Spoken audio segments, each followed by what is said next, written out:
Hi, how's it going? I'm Eric Soard, missionary with Global Ministries in the United Methodist Church, serving in Tanzania, East Africa with my wife Liz and our three kids, Derek, Caleb, and Micah.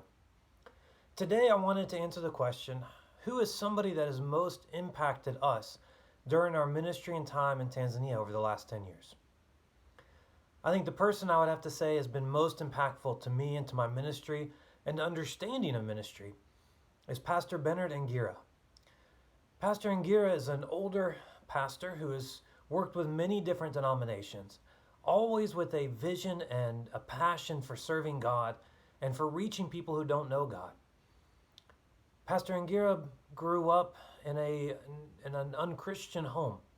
He didn't grow up in a Christian home and was not raised in a Christian environment. As a young adult, he was a bar musician, which is somebody in Tanzania that usually ends up in a lot of trouble and with a lot of behaviors that are not considered the most Christian in the world. After he was saved, he felt a call to ministry and to share the light that he had experienced with others. Bernard's testimony is just amazing, heartwarming, and heart-wrenching all at the same time. He has suffered great loss, and yet through all of that, continues to testify about how amazing God has been in his life.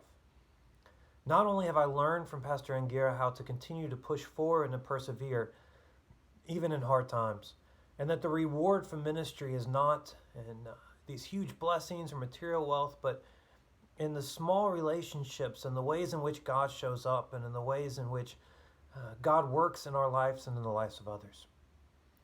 He has also taught me a lot about humility and humbleness in ministry.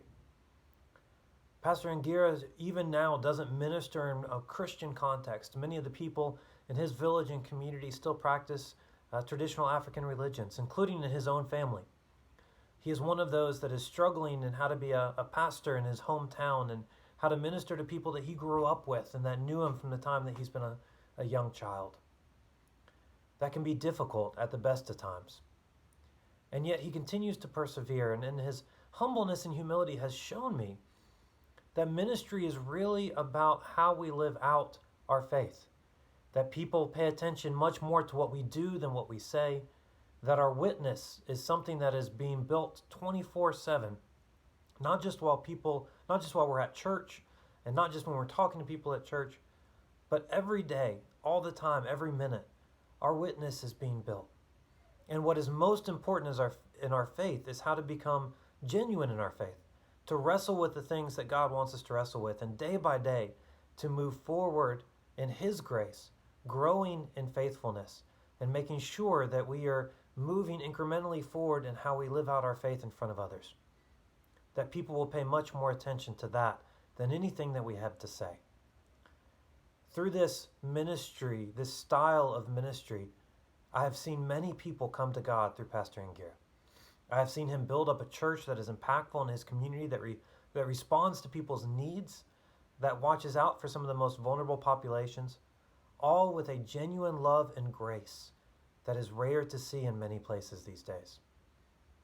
I have been blessed to sit under him and to learn through many conversations and meals, and many times watching him in his own community do ministry. His area of influence may geographically be small, maybe a small village in Africa that many people have never even heard of, even inside of Tanzania. But his impact in people's lives has been great, including my own, and I am grateful to call him a colleague and a friend. Thank you, and I hope you have a great day.